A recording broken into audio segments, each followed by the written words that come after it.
Delhi Ganesh sir கை வந்து கொஞ்சம் அப்புறம் ஆனதுக்கு அப்புறம் அவர் கையில நிறைய புக்ஸோட வருவாரு. நான் இந்த மாதிரி என்ன வந்து கட்சியில வந்து இலக்கிய இதா மாத்திட்டாங்க, இந்த புக்கை கொஞ்சம் புடிங்க அப்படின்னு ஒரு தலைமையில வைப்பாரு. வச்சோடனே அவர் வந்து மேஸ்திரி பிளாஷ்பேக்ல அப்ப கூட இங்க பழக்க வருஷம் மேஸ்திரியை கூப்பிடாரு பாருங்க. ஏன்னா அவரோட பேக் டிராப்ப சொல்லியிருக்க மாட்டீங்க, அவர் வந்து கொத்தனாரா இருந்தது இதான் வந்திருக்காரான்னு சொல்ல மாட்டீங்க. ஆனா அந்த ஒரு சீன்ல அத கடத்துற ஒரு விஷயம் இருக்குல்ல. என்னது பிளாஷ்பேக் பாருங்க, என்ன மேஸ்திரியை கூப்பிடுறாரு. அந்த ஐடியா எப்படி sir?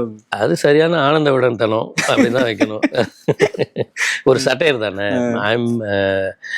I being a cartoonist, எனக்கு வந்து அதை வந்து உடச்சி இந்த மாதிரி ஒரு இது சின்ன ஒரு ஜெஸ்டரில் நம்ம அது என்னங்கிறது முன்ன பின்ன தெரிஞ்சுக்கிறதுக்காக நம்ம ஐடியா பண்ணுவோம்ல. அப்படிதான் அவர் கொடுக்கும்போது அவர் வாங்கி அப்படியே மேஸ்திரி அப்படி செங்கல் அடிக்கி பாஸ் ஆன் பண்ணுறதுக்காக. அதனால இவர் வந்து அதை கிண்டல் பண்ணுவாருன்னு சொல்லிட்டு அவங்களுக்குள்ள அந்த ஒரு போட்டி இருந்துகிட்டே. பழக்க வருஷத்துல கூப்பிடாரு பாருங்க, பழச மறக்காம இருக்காருன்ற மாதிரி ஒண்ணு ஒரு கவுண்டர் ஒண்ணு அங்க போடுவாங்க. அதுவுமே பயங்கரமா இருக்கும்.